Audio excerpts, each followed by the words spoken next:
देवीको मन्दिरमा शक्तिपीठमा दर्शन गर्न जाँदा अपनाउनु पर्ने 10 नियमहरू यस प्रकार रहेका छन्।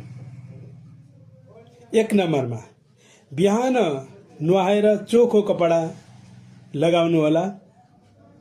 2 नम्बर कसैसँग त्यो दिनमा झै झगडा नगर्नु होला। 3 नम्बरमा कसैलाई पनि नराम्रो नसोच्नु होला।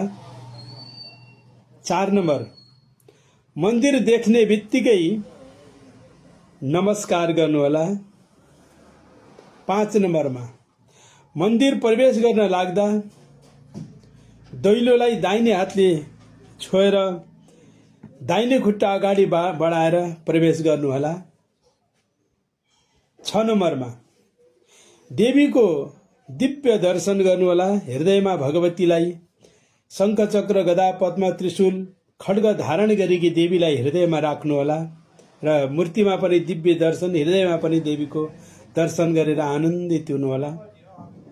7 नम्बरमा तपाईले लगेका नरिवल, चुनरी, ध्वजाहरू, फूलहरू, अक्षताहरू, नैवेद्यहरू सबै भगवतीलाई चढाएर पूजा गर्नु होला। आनन्दसँग देवीलाई ध्यान दिएर पूजा गर्नु होला। मन अन्यत्र नलगाइकन भगवतीलाई स्मरण गर्दै पूजा गर्नु होला। 8 नम्बरमा त्यसपछि पूजा सकेपछि 11 पटक या 108 पटक ओम ऐम ह्रीम क्लीम चामुण्डायै विच्चे यो मन्त्र जप गर्नु होला। जप सकिसकेपछि भगवतीको पूजा जप सक्नुभयो भने अनि उठेर भगवतीको मन्दिरको वरिपरि मात्रै 1 पटक परिक्रमा गर्नु होला। देवीको 1 पटक परिक्रमा गरेर हात जोड्नु होला र त्यसपछि परिक्रमा सकिएपछि मन्दिरको पूरा दर्शनको पूजा फल प्राप्ति हुन्छ। अब मन्दिर परिसरभित्र जहाँ खाली ठाउँ छ त्यहाँ भगवतीतिर फर्केर हात जोडेर एकछिन भगवतीलाई सम्झेर बस्नुहोस्। तपाईलाई जुन मन्त्र आउँछ त्यही मन्त्र जप गर्नु, ध्यान गर्नु, अथवा तपाईलाई देवीलाई स्मरण गरेर बस्नु अथवा प्रार्थना गर्नु।